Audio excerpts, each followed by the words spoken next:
Hello and welcome to the Channel 1 Newsroom from our studios at number 5 Ola Hansen Lane at Tesano in Accra. I am Umaru Sanda Amadou. Coming up, we put a spotlight on drug abuse among the youth. Stakeholders raise alarm and call for concerted efforts to control the menace as we seek answers from government institutions on plans for victims. For your body to get your, if you want to have your color, yes, you can smoke it. So do you smoke ganja yourself? Yes. How often? Or every day. Commuters on the Santor Ejekojo Road continue to express frustration over years of neglect, decrying its impact on their businesses. Look at the road. Which kind of contractor is that? He has created a mess for us. Our cars are spoiling. We didn't vote for this. So I beg you, the government should do something. It should do something about it. Day in, day out, if the rain fall, we are suffering. Why? Are we not Ghanaians? Opposition New Patriotic Party justifies move to challenge decision by the Electoral Commission to rerun elections in 19 polling stations in the Ablekuma North constituency. It does not lie in the powers of the EC to call for a rerun without resorting to the courts. And that is why we are going on. That's also one of the reasons why we are going to. We will not boycott this election. And later, we bring you a report on how women are breaking barriers in Ghana's male-dominated heavy-duty and technical sectors. Saya mi hussein kwa fuchi ya mfe. Ena mi ankasa no. Menije nyuma bi se hu. Pese me de me nsanu adwuma. Say bi kwa no se me wo adwuma foforo ho de bae. E bia wonu na me check ne se beboa me a. Na ma continue ayi we na.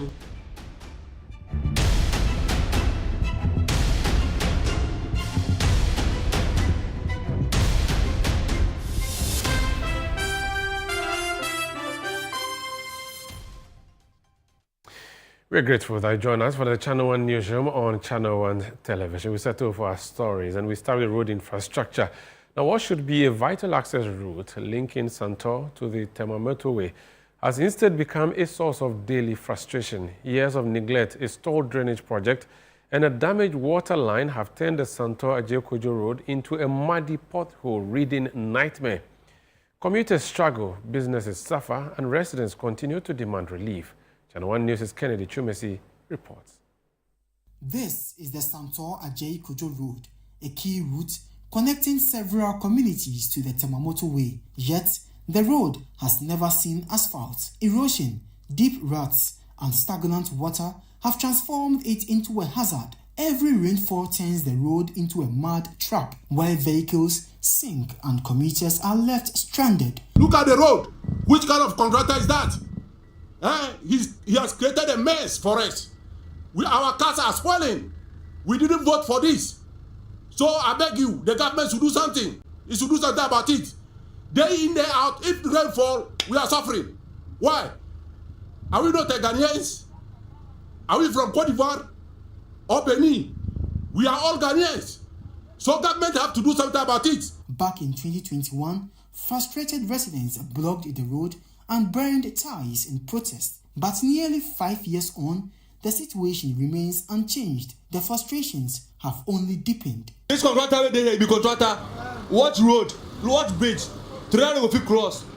We are suffering over here. Please, the government should do something about it for us.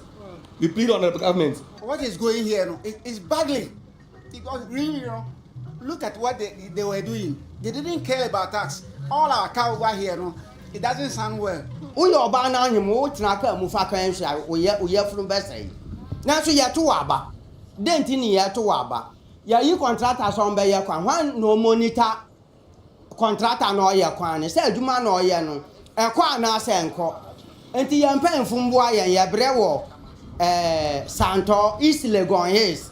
Ti ye di ni East Legon Hills. Na so wu bantu me mba. On rainy days, the potholes turn into murky ponds, concealing their depth and damaging vehicles. A stalled drainage project has worsened the situation, allowing rainwater to collect unchecked and further erode the road. Matters got worse when a contractor, while attempting to construct drains, accidentally damaged a water line belonging to a local water company. Since then, gallons of water have been gushing onto the road, further worsening the situation. In the absence of government intervention, some residents, including the managing director of NBA Investments, Eric Sechi-Ado, have stepped in to help grade sections of the road. But he says the financial burden has been worrisome. A trip of filling is about 2,000 Ghana cedis. From here to the gate, you need at least 15 to 20 trips. The grader, fuel, labor, you put it together, do the math. You're talking about 40,000 Ghana cedis, you know. And in fact, Silicon had been grading the road from the gate all the way to Santor. That is even much more. So we spend a lot of money. Local business owners say the road condition is crippling their operations, with fewer customers willing to navigate the poor roads. It's been really frustrating. We used to have customers that buy stuff from online and come in to pick it up. But because of the bad roads, they can't even drive through the roads. And because we can't get them to come to the shop, we can't make sales. And if we don't make sales, we can't pay taxes, of course. And we have a few staff as well that we have on payroll. And if eventually we can't get them to come to the shop, we'll end up having to lay off some of our staff. And when we do that, we know the economy of Ghana and people struggling and getting them to stay at home, which is not a very good thing. So we are using this opportunity and this platform to really plead with the government to look at how horrendous the road is, even to drive on it, no matter how high your car is. We have the bridges that is like one-sided. We have cars that are almost tumbling into the little gutter that you see there. It is horrible. Customers are not coming. In fact, we lost a lot of customers. As you can see, the place is dry. There are other shops down there. Nobody is patronizing. In fact, I don't even use the route, so I don't expect any customer to either use the route. The assembly member for the Santor Anyase electoral area, who also serves as the GPLTU executive, says drivers have had enough. While attempts to contact the contractor have failed, he reveals that lack of funding remains a key obstacle. I talked to the contractor yesterday, and the contractor said Monday, maybe they are come to the road to come and start something. But as I'm talking to you now, me myself, I'm a GPLT worker. So all the cars are on the road. They reported to me. But yesterday night, about 13 drivers came to me that now they can't work on the road anymore because their cars, anytime they work, they have to put all the money inside the car, the repairing of the car. So for now, what I will say is that I'm appealing to the government as an assemblyman and the communities, if they can do something.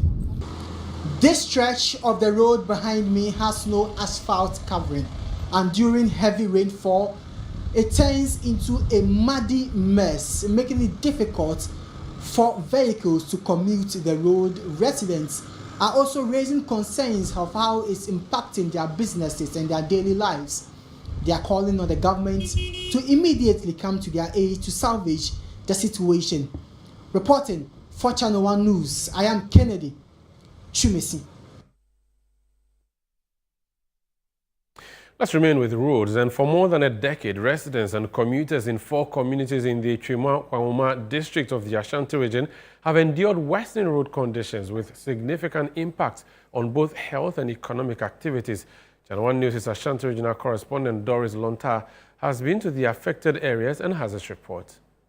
The road connecting Chichere, Bekwame, Asempa and Kochi in the Chima-Kwahoma district has remained in a deplorable state since 2008, despite the awarding of a contract and initial construction efforts. Several drainage structures have collapsed, while the main road is scarred by deep potholes and gullies, making vehicular movement difficult and dangerous. The situation has deteriorated further with the onset of the rainy season, as the potholes now collect water, turning the already poor road into a muddy and treacherous route.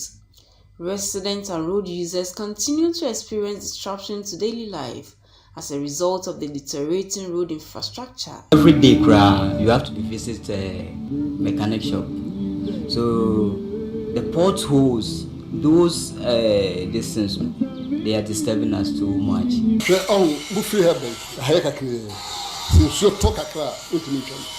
Because also when you shot, a bit about what And our first course we had one, and what the west. The kind of west. It is so particular. Clear the alcohol. Mammy, you see, I says, and I see, you see her by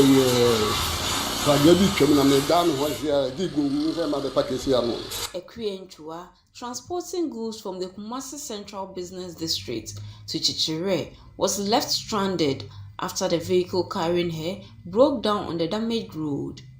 In so to it, we are going on. And my intimate, yet the name I call baby at say a brepan, sitting on the site, and why crying to know. A slab by say, oh, we are more, but quite much a you could. Teachers at Golden Daffodil School, located along the stretch, reported daily challenges navigating the route. The dusty and uneven surface poses difficulties for both staff and students, disrupting teaching and learning activities. Yeah, we've been battling with it for some time now. Though after COVID, we were asked not to, one way or the other, we could pause using the nose mask, but some students tend to use it because of how dusty the road is. And admission starts to gradually come down because of the nature of our road. So we've been battling with it for some time. The government could at least come in for us. We would be very pleased. Also, people have dust allergies, and even with the eyes, even me, I have a dust allergy with my eyes. So sometimes some have to skip school and go and get their eye drops. Residents and road users in this area say the deteriorating road is not only disrupting their daily activities, but also poses a serious threat to their lives. They are calling on the government to intervene immediately. Reporting for Channel 1 News, I'm Doris Lonta, Ashanti region. We're still on roads, and that's what we are really focusing on today. And residents and motorists in Budo City, located in the Takwa and Swayam municipality of the Western region, are appealing to the Goldfields Ghana Foundation to honor its commitment to reconstruct the deteriorating new Atuabo Road linking Budo City Junction to Bogoso Junction. The appeal comes following a sword-cutting ceremony by the foundation to begin work on the 2.1-kilometer stretch. Residents say the road, once completed, will serve as a vital alternative to the heavily congested Takwa Station Bogoso Junction route. Akwesi Ejenim, who is our correspondent in the Western region, has more from Takwa. For years, the main Takwa Station to Bogoso Junction road has been plagued by severe traffic congestion, leaving motorists stranded for hours. In a bid to avoid gridlock, many drivers have opted for the new Atuabo Budo Junction Bogoso Junction route, despite its deplorable condition. Recognizing the pressing need, Goldfields Ghana Foundation has initiated a reconstruction of the 2.1-kilometer road with bitumen surfacing at an estimated cost of 11.6 million Ghana cedis. Though residents welcome the intervention, they are urging the foundation to follow through and complete the project as promised. Yeah, I will find what you say. You see, I find what I said, photos be brain and I will find. Before I drop a cry and say, Eba, both say, Canabeka, and I'm over brat me chatting. Was a Canabazana, I say, you say, Okofa, Unyaku, be a towing car. Now, what to Ako. In Sutos, what me tap and at me better. Uba, Ufua, Kukune or Ufua, ultimate sign. I had to find traffic social mostly a cast line. Cars be and offer. A go face was so go. Obey today the Waba Bay. So betting my internet the Wawa Canada. With the rainfall, when you are coming from town, taxi driver will charge you like 80, 100 Ghana, which is way above the level. Gazette Secretary of the Goldfields Ghana Foundation, Abdulrazak Yakubu, assured residents that funding is fully secured and the project is expected to be completed within 2 years. The community leaders thought it wise to approach the foundation for us to put in some money to be able to reconstruct a road that links their community to Bogoso Junction. This will serve as an alternative to the main Tampa Station Bogoso Junction road. This is how important we see this project. It is an 11.6 million Ghana CD project that is supposed to span 2 years. The Member of Parliament for Takwa and Swayam commended Goldfields for its continued support to government development efforts. It has come at the right time because it has come under my leadership. And I've always been saying that as a leader, it is always important to bring development to your people. Go Force is doing well. They are doing marvelously well within the constituency. And I'm taking this opportunity to commend them and thank them so much. The general manager of the construction firm, Woodbin Ventures, assured the community that the road will be completed on schedule and called for public cooperation during the project's execution. Now, the opposition New Patriotic Party has justified its decision to object to the rerunning of elections at 19 polling stations in the Ablekuma North constituency. The announcement by the Electoral Commission, according to the NPP, is contrary to an earlier communication that the only 3 polling stations had challenges. We have a report by Daniel Sakte of the Channel 1 Newsroom. Tensions are rising over the Electoral Commission's decision to hold a rerun of elections in 19 polling stations in the Ablekuma North constituency. The NPP has described the move as an overreach and is preparing to contest it in court. Former Okankwe North MP and party member Foseni Issa, speaking on Channel 1 TV and CTFM's Weekend Current Affairs program The Big Issue, criticized what he described as an abrupt change in the Commission's approach. He indicated that the EC had earlier proposed collating results from 3 polling stations to resolve the stalemate. The NPP maintains that it is prepared to face its main opponent, the NDC, at the ballot box, but insists that a rerun without a court directive sets a bad precedent. If the EC had gone to court, we would have been privy to it, and they would have put that in the release that they brought out on July 1. They would have released that. And so it does not lie in the powers of the EC to call for a rerun without resorting to the courts. And that is why we are going, that's also one of the reasons why we are going to the court. And for the NDC to think that we will probably boycott, no, it is not like us. I mean, since 92, since our experience, we will not boycott these elections. We will seek for a reprieve at every quarters. If this matter has to go to a Supreme, so be it. In contrast, the governing National Democratic Congress has welcomed the EC's decision. The party says it is fully mobilized and sees the upcoming vote as an opportunity to claim the Ablekuma North seats. Ketu North MP Edem Agbana on The Big Issue expressed confidence in the NDC's chances, saying the party is focused on securing victory. My position is that, yes, they want us to rerun the election in 19 police stations. We even wish it would have been done in more. But we will go into the elections without fear or favor. We have resumed campaign, and we will go every length to ensure that Irabina Albin, our candidate, is declared the winner, and she certainly will win the elections. Meanwhile, Executive Director of Global Info Analytics, Musa Dankwa, is also calling for a swift resolution. He warned against the possibility of a prolonged vacancy in the constituency, drawing comparison with the South situation in the 2020 election, where residents were left without parliamentary representation. It is tough for MPP to accept that decision. I mean, if I was there, certainly I would not entertain that for a number of reasons, because already before the elections, you were on back foot and you struggled to have that margin that was declared. So for you to go back there again, to rerun, absolutely will not be a good timing for them. So if I was them, I will resist. Yeah. But as to whether the power to run the election runs in the parties, I think that's another matter. We know they've gone to court.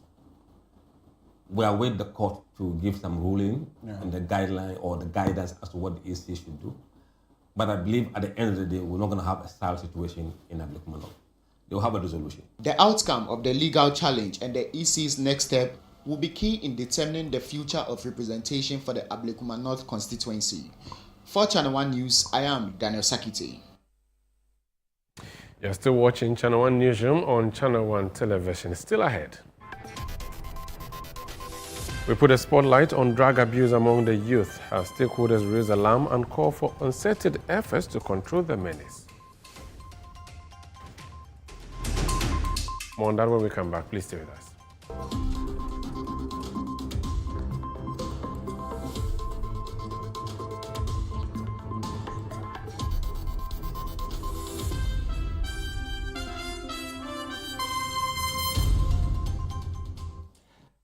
Imagine waking up to serenity every day, surrounded by nature's beauty and luxury at your fingertips in a gated estate you can be proud to call your home. Welcome to Western Villas, located at Mensa, where our stunning homes redefine elegance. At Western Villas, each home is a masterpiece, designed with precision and love. From swimming pool, gym, playground, beautiful landscaped gardens and private balconies, making every day feel like a retreat. We also have executive plots for sale at McCarthy Hill, strategically located and offer unparalleled views, easy access to amenities, and endless possibilities for executive living. With just 5% deposit, you can reserve your space. Contact us today to learn more about our luxury homes at Mensa or executive plots at McCarthy Hill. Call us now on 0536 502295 or visit www.westernvillas.com for more information.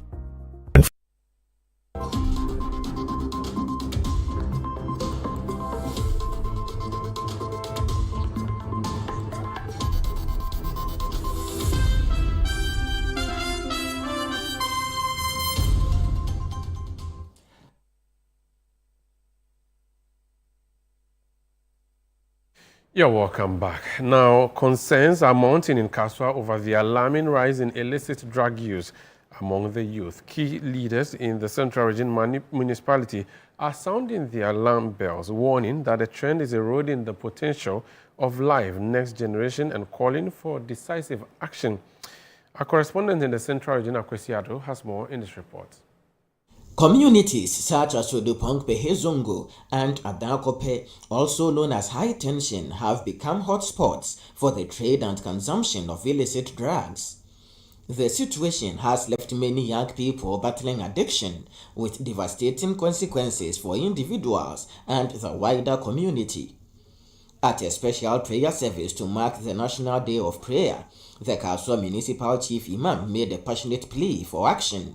She shaye-shayen da yaran ke yana bata yara. Asa okun asa sai ya kupa da yi mu ba wani nan ne asa okun asa ya kusa ina ya mu in ba mu yi wanga abu ba mu yi wahala ko mu muka yi. Asa sai an tuma an ko okun yi wani ne fino asa yayi dan papa yi tumi sosai.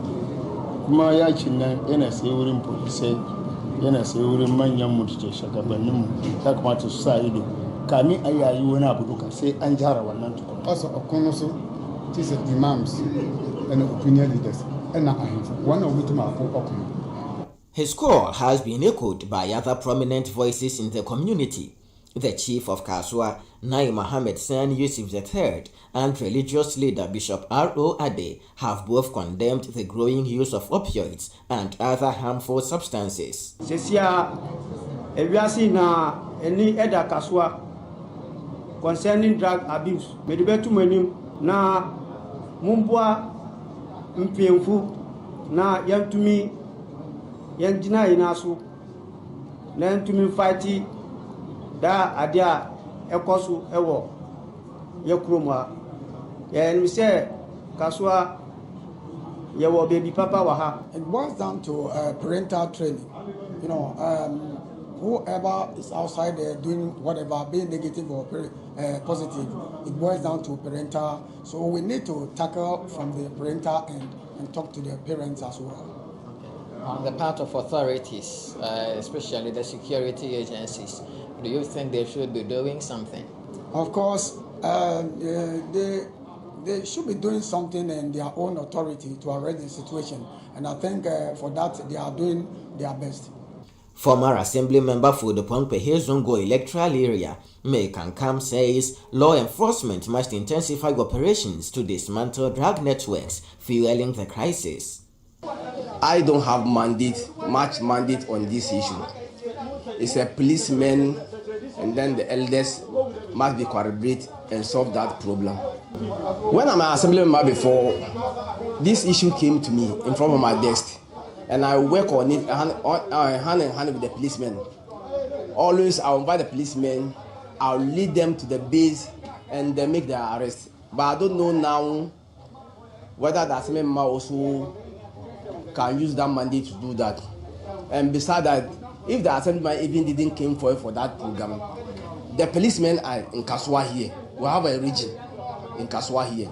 We have a police post a lot of police put in Kaswa here. And they know the basis of those who are selling those red, tramor, blah, blah, they know. So them have to go there and at least arrest them. If they didn't do that, I don't think we can solve this problem. A recent operation by the Narcotics Control Commission led to the arrest of several drug dealers in the area. The municipal chief executive for Kaswa, Seth Sabasewonubanini, says the fight is far from over and promised more aggressive enforcement. We have initiated strategies to start campaigning, or we are even doing that, to start campaigning within first our school premises, within our community, and then also in collaboration with the security services, the divisional commands. Commander and his people are here. We have conducted a number of strategic sweep across the municipality to make sure that people that engage in this trade, the drug trade, are apprehended, prosecuted, so that the youth living in our community can be able to live a life free of drug use and all that. Stakeholders have called on authorities to deal ruthlessly with drug abuse, which is common among the youth here in the municipality. For Channel 1 News, I am Akwesi Ado, Central Mosque, Kaswa.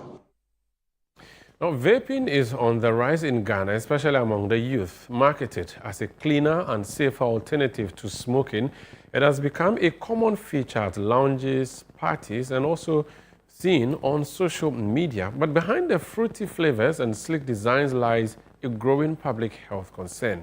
Here's a report.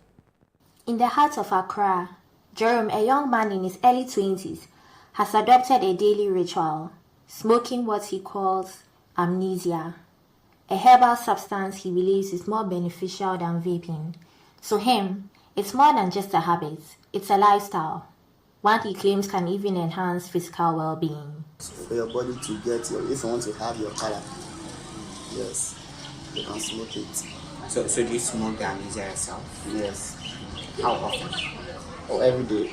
But Jerome's confidence marks a deeper issue, one affecting a generation caught between evolving definitions of health, image, and addiction. Across the country, a silent epidemic is growing. Vaping, once intended as a smoking cessation tool, has become an alluring trend, especially among the youth. Sleek flavored devices are now as common as smartphones among teens and young adults. Actually finding out that, most of the youth, some of the youth are coming up with this e-cigarette. When you say e-cigarette is probably the electronic form of vaping. So it's electronic nicotine device. It also contains some other dangerous substances like formaldehyde, which causes cancer. So what they do is that there is fluid that is burnt with these devices, and when they inhale the aerosol, and when they inhale it, it gives those things like you get from the normal cigarette. Just that when you look at cigarettes, there's a lot of chemicals more than the e-cigarette. So it's becoming, on the way it looks so fine. We have the flavors, we have the candy, we have the pineapple, we have the watermelon, so it looks very nice. For Emanuela and her peers, many of whom are yet to begin tertiary education, the trend is worrying. What once seemed harmless is now a source of concern in schools and homes. They want to study. Some people think that if you take it, maybe you study, you'll be able to coach you.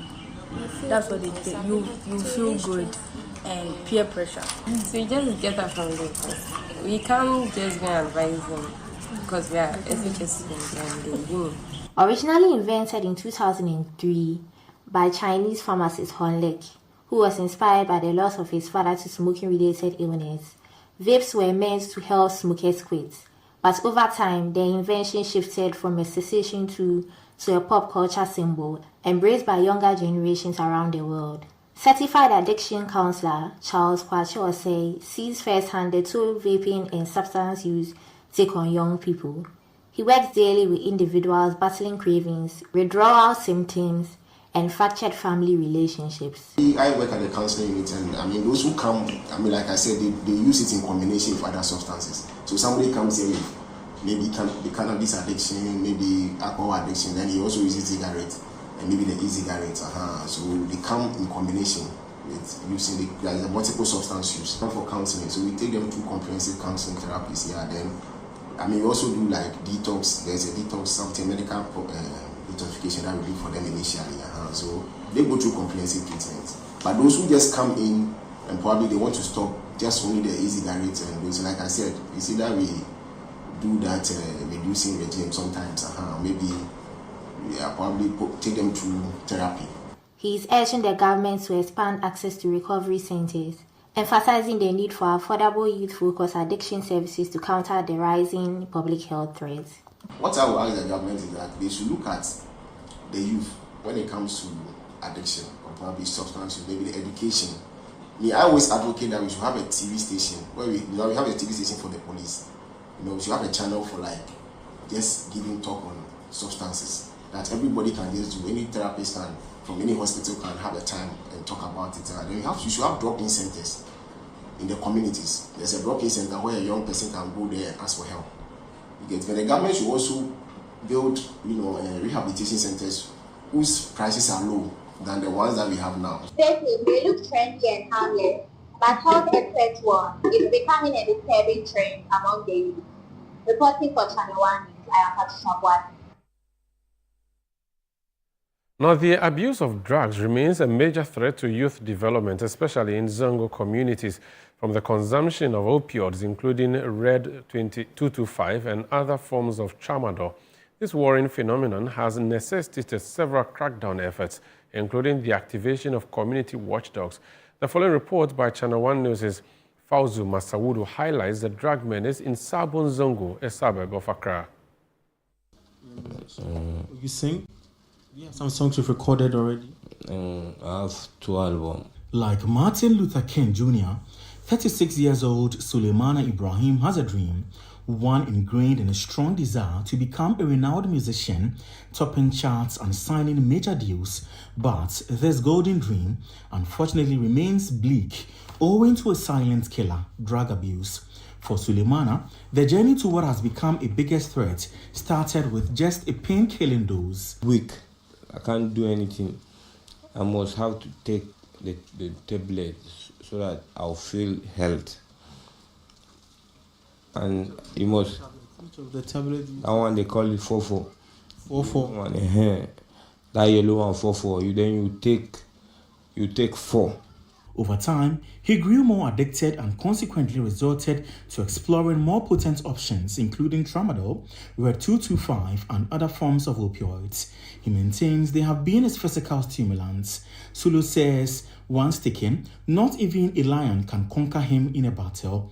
Then, if it's a kid, you give him like a small kid, you give him 1 or half. But like me, like this, as of my age, I take 4. Because I take 2, but I feel nothing. But if I take 4, then I'll feel like the malaria is no more again. Like now, I'll be like 3 days, I'm sick. I don't know my system of my body. The troubling tale of Suleimana is just a chapter in a bigger story unfolding in Sabon Zango, where he calls home.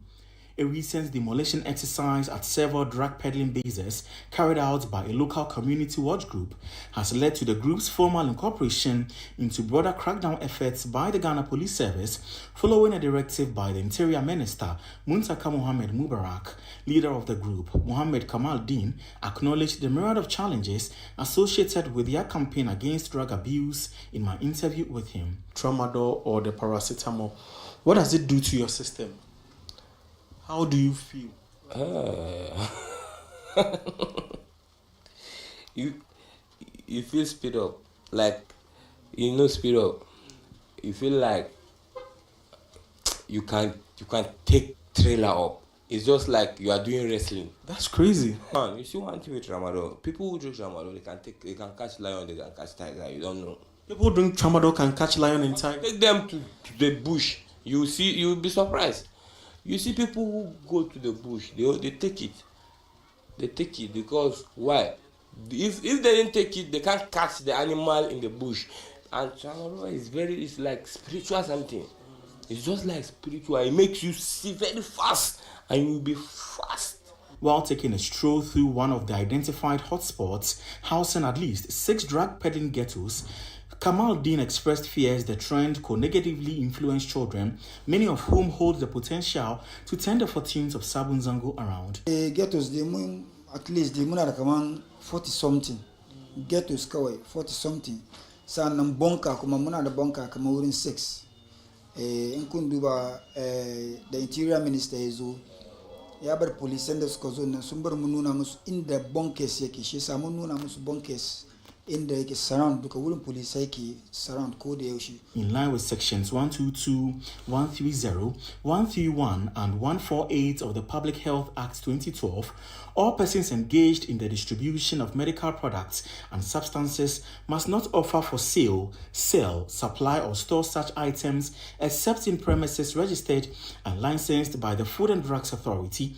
This requirement raises serious questions about the unchecked accessibility of these pharmaceutical products in the drug peddling basis. Despite the limited rehabilitation efforts, individuals like Mustafa Lari offer a glimmer of hope. He credits the success of his recovery to musician Stoneboy, whose influence helped him walk away from addiction. Go what a plan in the kitchen, Shiresh. One in another plan, in a plan, this shiny, again, have sex. One in another shiny, that she move on. Maybe that she this shiny, but she feel me this ata. Another meet is Stoneboy, me welcome. You welcome, beam. So another meet is Stoneboy.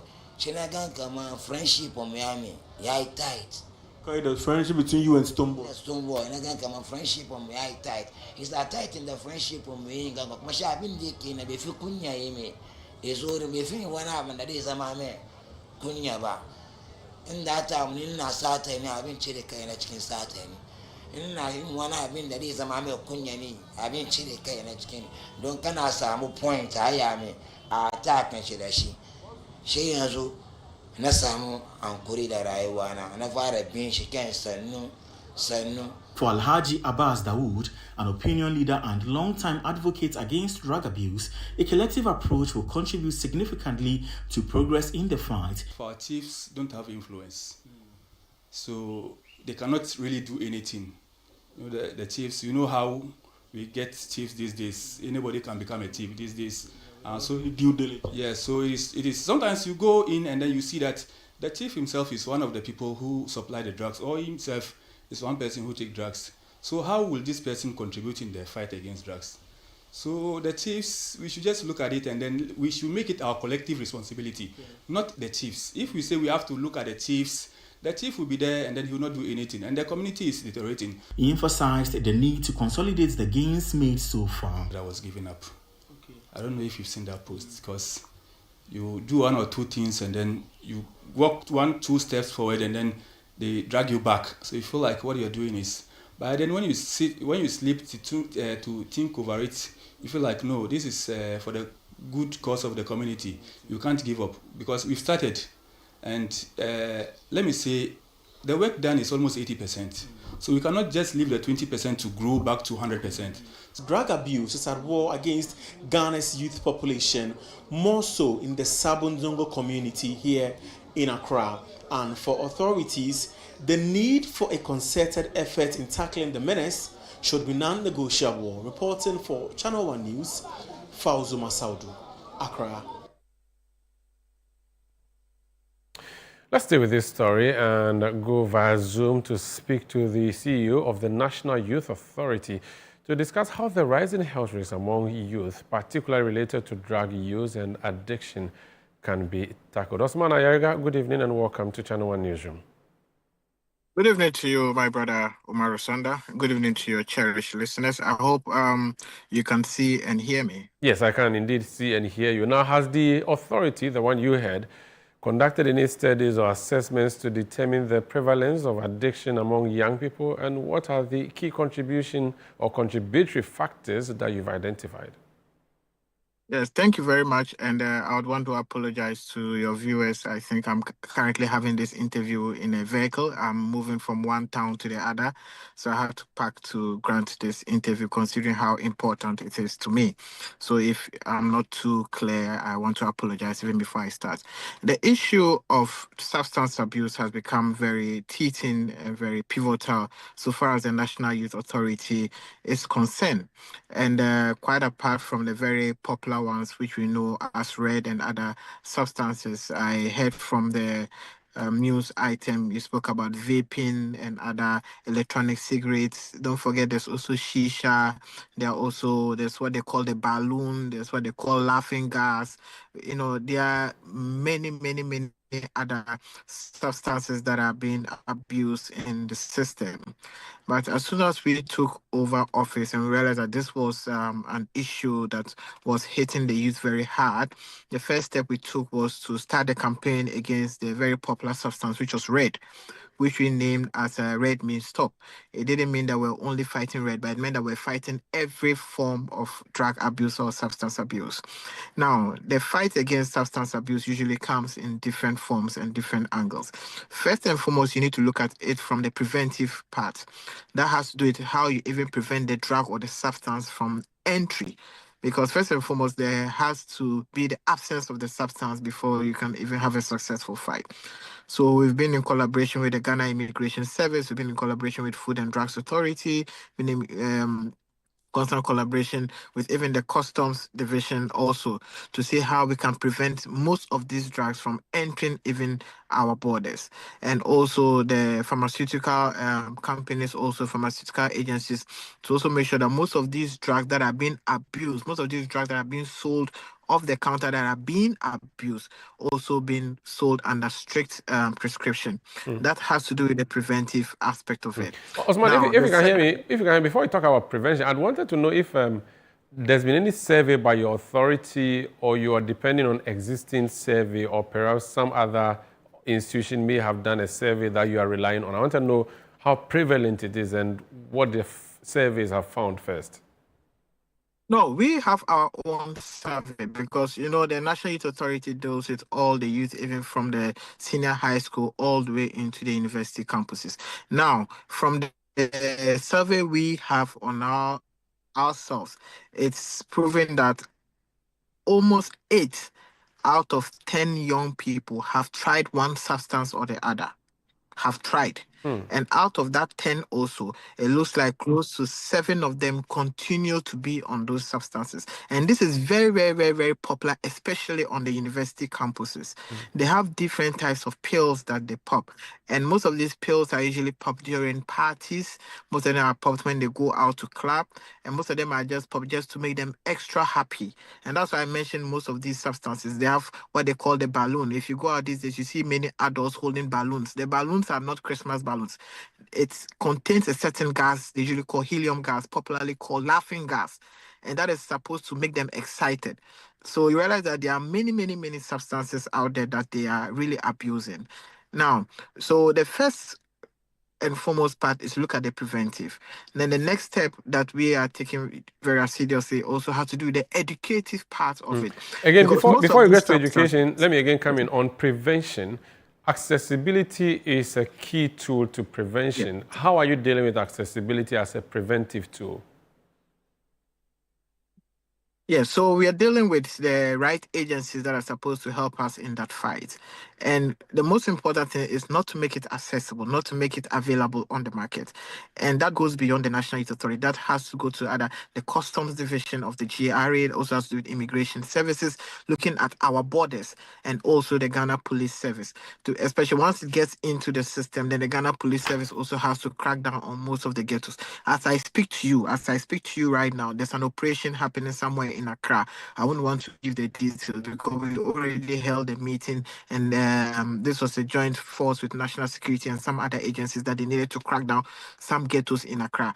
And I don't want to mention the name. Maybe they've not even reached there yet. So maybe when I mention the name, they may just escape. So these are places that we try as much as possible to also crack down, make sure we stop this, because it's becoming an issue to most of the habitants or most of the people that live in those areas. So we are in constant collaboration with most of these agencies, most especially with the Ghana police within the ghettos that we have in towns, and the customs and immigration that has to do with the entry points into the country. Because Umaru, if the substance is not available on the market, then you have been able to succeed in a section of that fight. So once you are able to prevent it from entry, then that is one success. Once it enters, then you need to crack down using the internal security force to make sure that its distribution or the chain value doesn't continue to permeate into our various neighborhoods.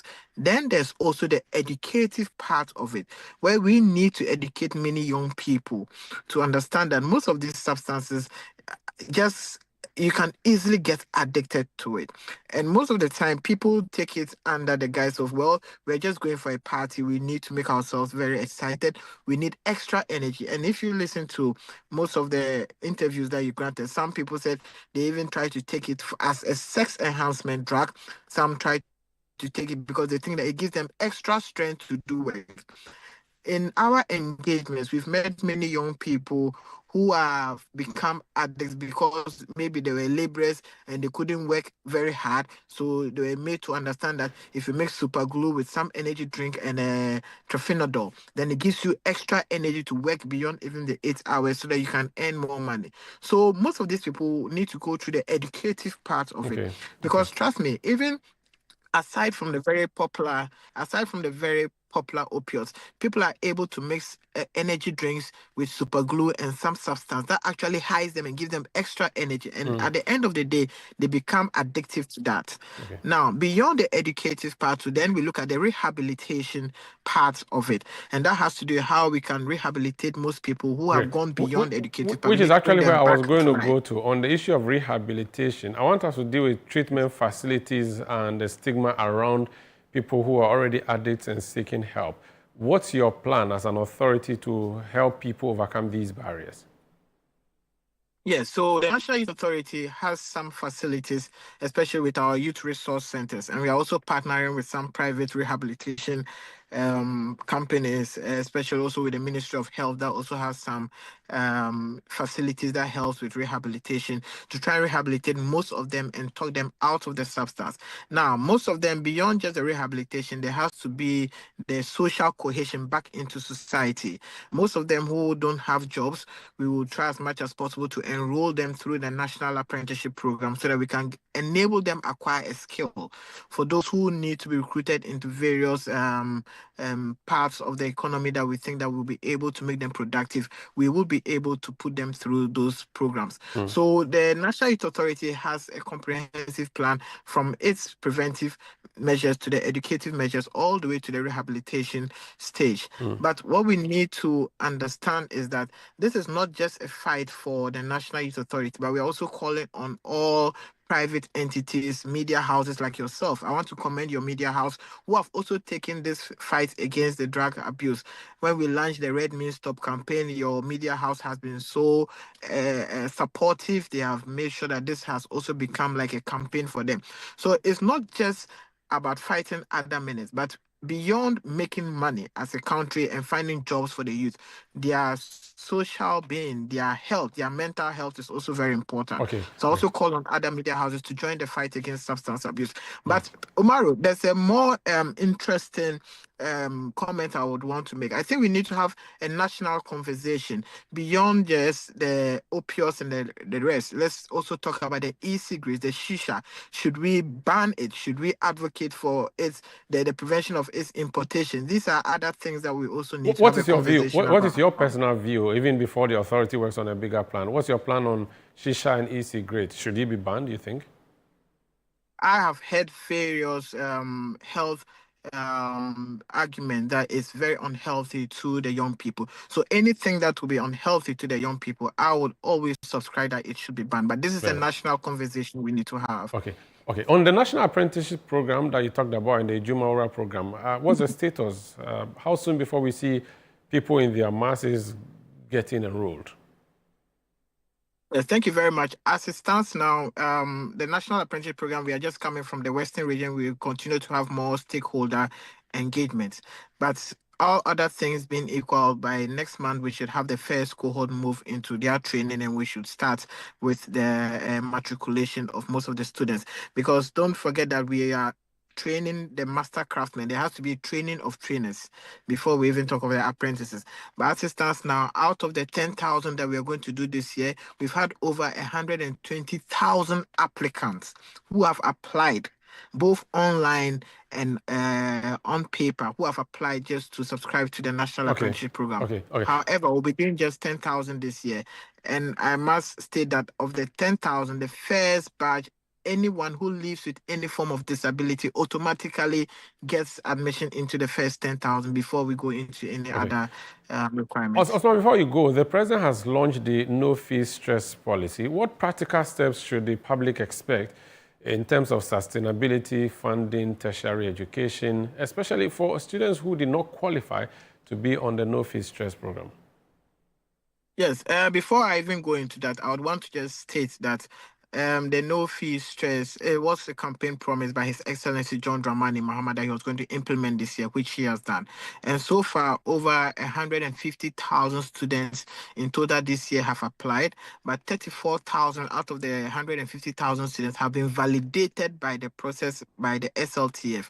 And so far, 15,000 students have been refunded so far by the no-fee stress. So the rest of those that have been validated out of the 34,000 will be paid in the coming week. But if you have not been validated, you'll be communicated to as to why you have not been validated. Some have issues with their names, some have issues with their identification, some have some inconsistencies with their bank accounts, some have some inconsistencies with even how they arrange their names vis-a-vis how it reflects in their admission letters.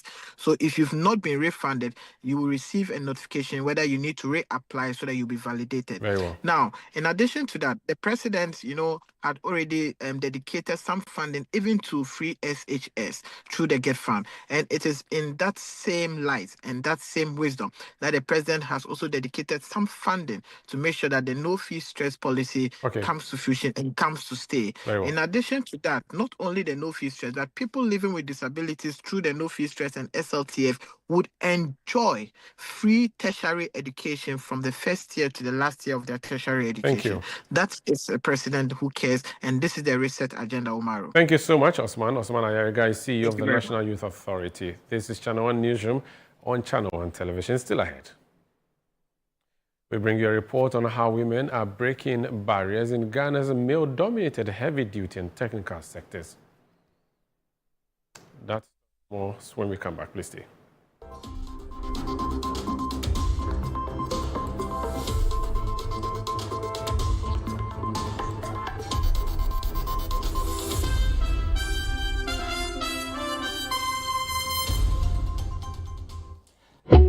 How do you keep thieves out of your house? You get a dog.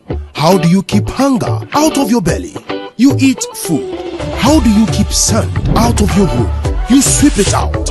How do you keep unwanted roaches, ants, and mosquitoes out of your house? You use Out multi-purpose insecticide spray and coils formulated with enough power to kill and drive pesky insects out of your house. Out multi-purpose insecticide and coils. Secure protection from pests. Get out. Out mosquito spray and coil. So we are bois. Faha. This advert is FDA approved. Every day, people have money emergencies. Ma, I need my school fees emergency. Mommy, chop money emergency. Emergency, emergency. Catch it. I'm your rent emergency. Now, there's a new emergency number in town. More money, challenge and enjoyment.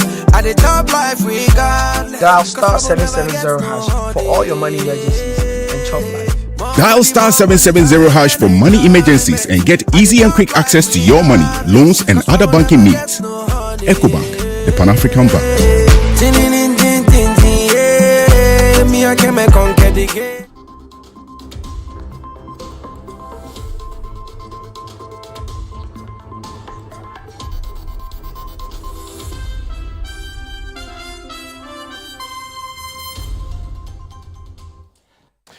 Yeah, welcome back to the Channel One Newsroom on Channel One Television. Now, not long ago, seeing a woman in a traditionally male-dominated job turned heads. Today, those women are becoming more common, but a deeper question remains. Are these women building long-term careers in these spaces, or are their efforts still seen as exceptions? Channel One News' Patricia Boachi explores the changing face of gender roles in Ghana's heavy-duty and technical sectors. I mean, we are in to stay. As a matter of fact, I'm celebrating in my area. When you go there, hey, mommy, na the battery tank and in there. This indicates how far women's professional journey have come. From times when educating girls was frowned upon to today, where women are thriving in medicine, governance, and engineering. Yet in industries requiring physical strength and machinery, such as heavy-duty operations, male dominance persists. But that tide is shifting. It's no longer unusual to see women driving commercial buses, fixing cars, operating fuel tankers, or even managing car washes. These women aren't just filling gaps. They are pursuing their passions and challenging societal norms. I was in Kumasi. Then I saw a lady driving a trailer, a tanker. So when I saw, I was very excited. Then I saw on the box, they've written Zen, Z-E-N. And then they've written driven by women. It was when I got to know that it's women that uses the trailer. So I said, I must be among these women. Amira is a heavy-duty vehicle operator who's carved out a place in this demanding field. Her journey reflects grit and focus, and she's become a symbol of what's possible for women in such roles. Her instructor confirms that more women are signing up to learn heavy machinery operations, and many outperform their male counterparts in commitment and drive. I think we've trained more than 100, up to, let's say, 100 and 150 thereabouts. Some of them are working for us, and then others too are in the various industries working. About 50% of the ladies that we've trained are working in the industry.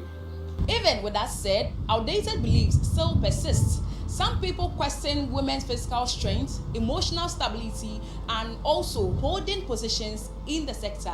People believe that as a woman, if you engage in heavy-duty equipment operation, you can become barren, or it can affect your womb, it can affect your childbearing and those bits.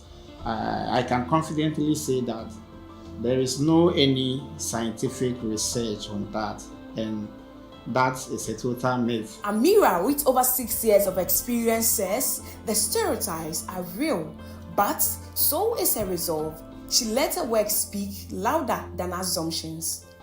From my background, it's either probably you are groom early to marry, or probably you go to the market with your mother here and there. So for you to just leave the family and say you want to be a trailer driver, you be driving these big vehicles, they didn't even get it from the beginning until they saw my pictures, they saw me on TV, and they started screaming, "Auntie, hey!" Mama said, "This is my last baby." Nora Mensah, another trailblazer, started as a machine operator and now serves as a coordinator.